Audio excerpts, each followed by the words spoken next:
नमस्कार, मैं हूं कुलदीप कुमार राउत और आप देख रहे हैं फॉरवर्ड न्यूज। चाहे अखिलेश यादव हो, राहुल गांधी हो या फिर दिल्ली के पूर्व मुख्यमंत्री अरविंद केजरीवाल ही क्यों ना हो, लगातार ये तमाम जो विपक्ष के नेता हैं वो चुनाव आयोग को कटघरे में लाने की कोशिश क्यों कर रहा है। इसी पर चर्चा करने के लिए हमारे साथ गोरखपुर से और लगातार राजनीति पर अपना पकड़ बनाए हुए चर्चा हमारे साथ मौजूद है। आपका बहुत बहुत स्वागत है। ये जो लगातार कहा जा रहा है अखिलेश यादव जी लगातार टारगेट मार रहे हैं और टारगेट कर रहे हैं, जो इलेक्शन कमीशन मर चुका है, कफन मतलब जो उन पर ये चीजें हो गई है, इसको कैसे और किस तरीके से आप देख रहे हैं? निश्चित रूप से जो चुनाव आयोग है उसको निष्पक्ष होना चाहिए, लेकिन ये चुनाव आयोग बिका हुआ है, मोदी के कब्जे में है। मोदी ने सारे संस्थाओं को अपने कब्जे में कर रखा है। इस चुनाव आयोग से ईमानदारी की उम्मीद आप न करिए।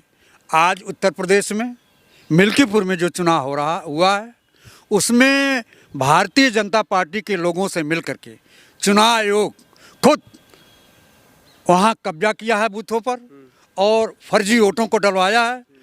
इससे स्पष्ट होता है कि चुनाव आयोग एकदम मौत के मुंह में समा गया है। योगी आदित्यनाथ तो दावा कर रहे हैं जो मिल्कीपुर में सबसे निष्पक्ष चुनाव हुआ है, उपचुनाव जो हुआ है। क्या योगी आदित्यनाथ से या नरेंद्र मोदी से ईमानदारी से चुनाव करवाना आप जानते हैं क्या?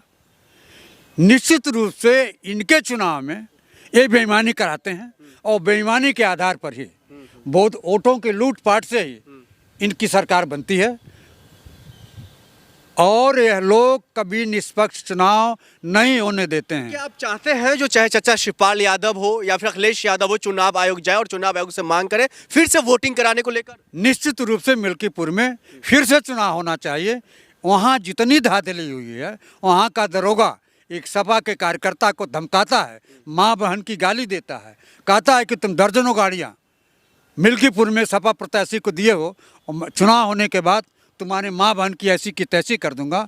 आप बताइए, सरकारी अधिकारी इस तरह का बिहेव कर रहा है और उत्तर प्रदेश का मुख्यमंत्री उनकी बातों पर कोई ध्यान नहीं देता। इसका मतलब आप क्या समझते हो कि मिल्कीपुर का उपचुनाव इन प्रकार किसी भी तरह से उत्तर प्रदेश का मुख्यमंत्री जीतना चाहता है और जो अयोध्या का चुनाव हुआ है जिसमें सपा का सांसद जीते हैं उस हार का बदला लेने चाहते हैं। इसलिए इन प्रकार बूथ कैप्चरिंग हुई है। मैं आपके माध्यम से मांग करना चाहता हूं कि मिल्कीपुर में फिर से चुनाव होना चाहिए और अखिलेश जी को या शिवपाल जी को चुनाव आयोग में अपना एप्लीकेशन देना चाहिए कि चुनाव आयोग फिर से मिल्कीपुर में चुनाव कराए। नहीं, आप फिर से चुनाव कराने की बात कर रहे हैं, लेकिन वही दूसरी तरफ जो वहाँ के सत्ता पक्ष के लोग हैं वो लगातार कह रहे हैं जो ईमानदारी से चुनाव हुआ है। आप लोग अफवाह उड़ा रहे हैं और मतलब गड़बड़ी करने की कोशिश कर रहे हैं। आप बताओ, उत्तर प्रदेश के मुख्यमंत्री से आप ईमानदारी की उम्मीद करते हैं क्या? वो ईमानदार हो ही नहीं सकते हैं। कहले के लिए वो गोरक्षपीठ के मानते हैं। हमारे गोरक्षपीठ की इन्होंने जितनी बदनामी किया है, गोरक्षनाथ पीठ हमारे श्रद्धा का जगह है। हम सारे पूर्वांचल के लोग उस मंदिर को श्रद्धा की निगाह से देखते हैं, श्रद्धा की निगाह से देखते हैं। और हमारा मठाधीश झूठ बोलता है, एक कायर और डरपोक हो गया है जो गोरक्षनाथ मंदिर की गरिमा को गिराने का प्रयास करता है। चुनाव आयोग कामकाज अखिलेश यादव कह रहे हैं, वो तो कह रहे हैं अखिलेश यादव जो चुनाव आयोग मर चुका है, उनके कफन तक तैयार कर दिए। निश्चित रूप से मर चुका है। जब आप ईमानदारी की बात नहीं करिएगा, आप सत्यता की बात नहीं करिएगा, आप लोकतंत्र को गड्ढे में डालने की बात करते हैं, लोकतंत्र के साथ अच्छा व्यवहार नहीं करते हैं, तो निश्चित रूप से ऐसे लोगों के खिलाफ उनका बयान निश्चित रूप से अच्छा है। हम उनके बयान का समर्थन करते हैं। चुनाव आयोग मर चुका है इसका मतलब? निश्चित रूप से।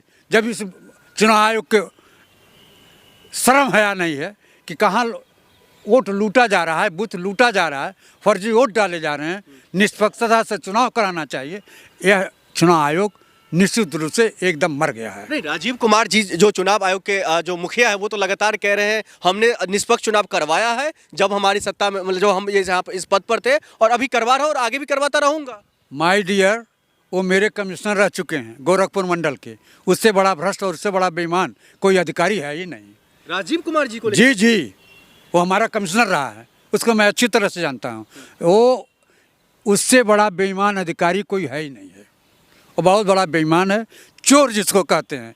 कि वो लोकतंत्र को द्रौपदी की चीर की तरह से चोरी कर रहा है, हरण कर रहा है, लोकतंत्र को मारने का प्रयास कर रहा है। लोकतंत्र को जिंदा रखने में उसका कोई भी हाथ नहीं है। फिर जिंदा रखने का काम कौन कर रहा है?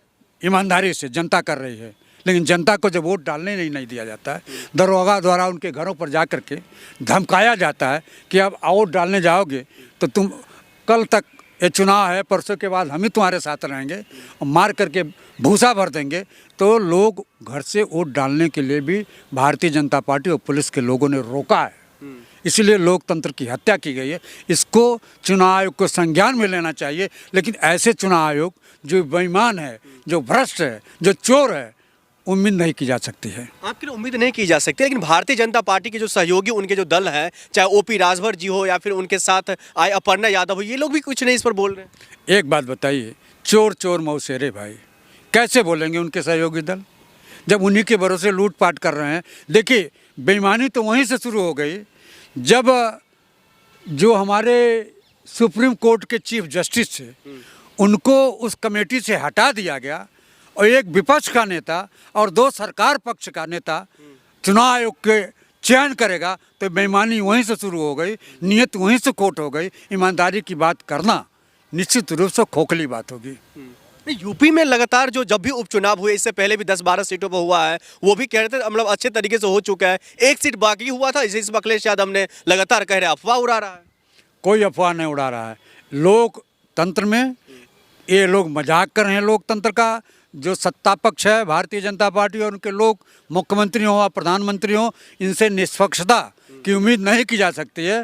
ये बेईमान है और ये लोग किसी भी तरह से चाहते हैं कि हम उन सीटों पर कब्जा कर लें और जनता के बीच में दिखाए कि निष्पक्ष चुनाव हुआ है, लेकिन निष्पक्ष चुनाव नहीं हुआ है। चुनाव जब वोटिंग हो रहा था, उससे कुछ दिन पहले भी योगी आदित्यनाथ जी जाते हैं और कहते हैं जनता हमारे साथ है, वो तो दावा कर रहे हैं।